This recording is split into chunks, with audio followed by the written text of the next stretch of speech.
এক একটা কেন্দ্রে যদি আমি 200টা জাল ভোট চ্যালেঞ্জ করি, এক একটা জাল ভোট চ্যালেঞ্জ করার জন্য লাগবে 100 টাকা। 130টি কেন্দ্রে 26 লাখ টাকা লাগবে। এবং জাল ভোট এবার চ্যালেঞ্জটা বেশি হবে। জামায়াতের আমির ঠাকুরগাঁও এয়ারপোর্টে যিনি গ্রেফতার হয়েছেন, সেখানে আপনার দাবি করা হয়েছিল 50 লাখ, পরবর্তীতে সেটা গণনা করে 74 লাখ টাকা পাওয়া গেছে। ওনার যে ব্যবসায়িক অবস্থা সেই হিসেবে মনে করেন যে ওনার কাছে 74 লাখ টাকাটাও একটা অস্বাভাবিক বিষয় না। আমার টাকা তো আমি 5 কোটি টাকা, 10 কোটি টাকা, 100 কোটি টাকা নিয়ে আমি যাব দেশ থেকে, যখন বাইরে নেব বৈদেশিক মুদ্রা, তখন সেখানে প্রশ্ন আসবে। নাসিরউদ্দিন হোসেন, এই ধরনের অভিযোগ আমরা বিএনপির বিরুদ্ধেও অনেকগুলো পেয়েছি। আপনি নিউজ খেয়াল করলে দেখবেন কুমিল্লার 14 গ্রামে ভোটার স্লিপের সঙ্গে টাকা বিতরণের সময় বিএনপির 2 কর্মীকে হাতে নাতে ধরা হয়েছে। আমরা দেখেছি মানে এইরকম ঘটনা আমরা বিএনপির এক নেতার বাসা থেকে, তার গোয়াল ঘর থেকে অস্ত্র উদ্ধার করা হচ্ছে, পুকুর থেকে অস্ত্র উদ্ধার করা হচ্ছে। এখন বিএনপি জামাত এই 2 দলের বিরুদ্ধে টাকা ছড়ানোর যে অভিযোগ উঠছে, এইটাকে আপনি কিভাবে দেখেন? দেখুন, নির্বাচন যখন আসে, আমাদের নির্বাচনী সংস্কৃতির সঙ্গে টাকা কিন্তু ওতপ্রোতভাবে জড়িত। প্রথম কথা হচ্ছে যে মনোনয়ন থেকে শুরু করে সংস্কৃতির সাথে জড়িত, এটা হয়ে এসছে। মানে সেম স্পিচ আমি যেটা বললাম আর কি। আমি আপনাকে বলি যে বিগত দিনে যতগুলো সংসদ ছিল, প্রত্যেকটা সংসদ দেখেন 65 থেকে 70% আপনার ব্যবসায়ীরা পার্লামেন্টে প্রতিনিধিত্ব করছে। তাহলে রাজনীতিটা কাদের জন্য? গ্রাসরুটে, তৃণমূলে যারা রাজনীতি করেন, তাদের টাকা পয়সার তেমন একটা অবস্থা নেই, যার কারণে তারা মনোনয়নের দৌড়ে সবসময় মাত্র পিছিয়ে থাকে। তো শুরুটা সে জায়গাতে, আপনার গোড়াতে আমাদের গলদ আছে। আপনি যে বিষয়গুলো আনলেন, কিছু বিষয় আপনার বিচ্ছিন্ন এক ধরনের ঘটনা আছে।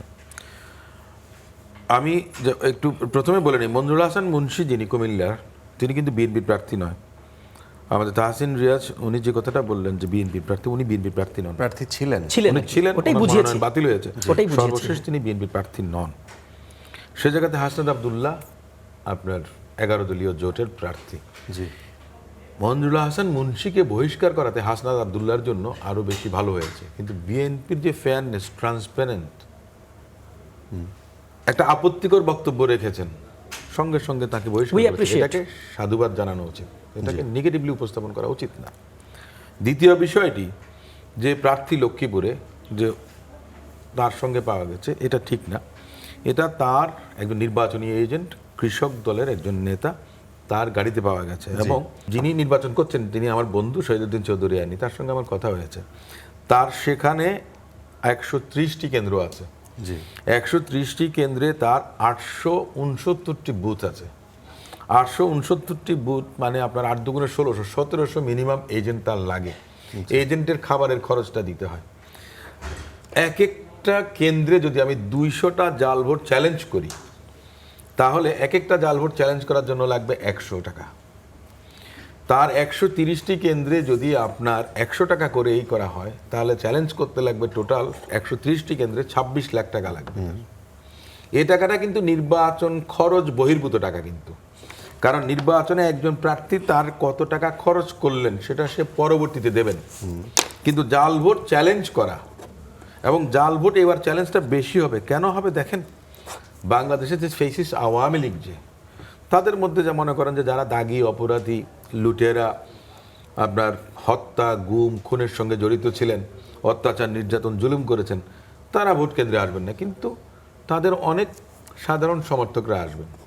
কিন্তু যেই অংশটা আসবেন না সেটার উপর ভিত্তি করে কিন্তু অনেকে জাল ভোট দেওয়ার চেষ্টা করবেন। সে কারণে এবার জাল ভোট চ্যালেঞ্জটা বেশি হবে। তো সেদিক থেকে আপনার 15 লাখ টাকা, এই টাকা দিয়ে তো তার আপনার এজেন্টদের খাবারের খরচও হবে না, এটাও কিন্তু প্রার্থীকে বহন করতে হবে। আর দ্বিতীয় কথা হচ্ছে যে তিনি তার নির্বাচনী ব্যয় বাবদ, যেটা নির্বাচন কমিশন কর্তৃক ভোটারের সংখ্যা অনুযায়ী যেই খরচ, তাতেই আছে তার 40 লাখ টাকা। সেখানে আপনার এই যে 15 লাখ টাকা গেছে, এই সীমা আরো বাড়ানো উচিত কমিশন। না, সেটা তো ভিন্ন জিনিস, অবশ্যই বাড়ানো উচিত। আপনি মনে করেন কি 40 লাখ একজন প্রার্থী মনে করেন যে বাংলাদেশে যে নির্বাচন করছেন, নির্বাচন কমিশন কর্তৃক বেঁধে দেয়া যে এই খরচ, এটাই কি তিনি করছেন? সে মিথ্যাচার করে, যেই করে এটা ভুয়া করে। আমি আপনাকে একটা কথা বলি, অনেক অভিযোগ এসেছে মনে করেন যে জামাতের তো অনেক অনেক কি বলে, এই নেতা কর্মীরা আপনার আটক হয়েছেন, আটক হওয়ার পরে দেখা গেছে কারাদণ্ড দেওয়া হয়েছে টাকা বিতরণের সময়। আমি সবচেয়ে মানে কনসিয়াস একজন সচেতন নাগরিক, আমার এক কলিগ আপনি মনে করেন যে ঢাকা শহরে রাজধানীতে আপনি টাকা বিতরণ করছেন, একজন হকারকে, ফেরিওয়ালাকে টাকা দিচ্ছেন প্রকাশ্যে।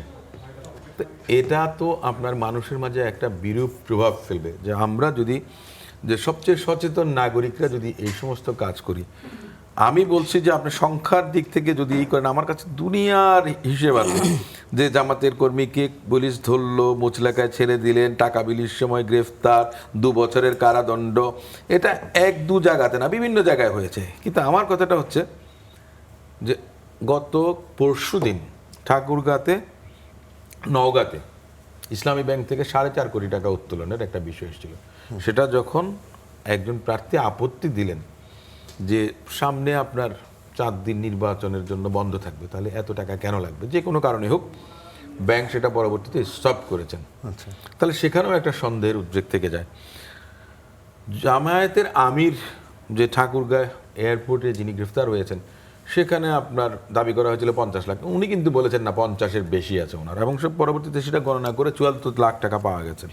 এখন আমার কথাটা হচ্ছে যে উনি যে ব্যবসা করেন, উনি বলেছেন যে উনি ব্যবসার কাজে উনি এটা করেছেন, ওনার যে ব্যবসায়িক অবস্থা সেই হিসেবে মনে করেন যে ওনার কাছে 74 লাখ টাকাটাও একটা অস্বাভাবিক বিষয়।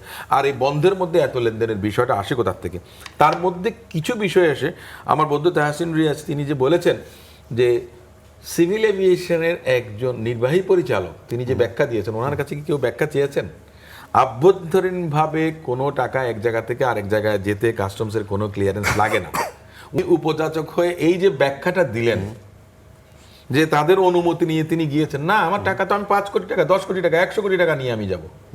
দেশ থেকে যখন বাইরে নেব বৈদেশিক মুদ্রা, তখন সেখানে প্রশ্ন আসবে। বিদেশ থেকে দেশের অভ্যন্তরে আমি আনবো টাকা, তখন কাস্টমসের বিষয়ে আসবে। উনি যে ব্যাখ্যাটা দিয়েছেন সেটা মোটেও গ্রহণযোগ্য না, কারণ customs doesn't have anything, that is tax ডিপার্টমেন্টের আছে।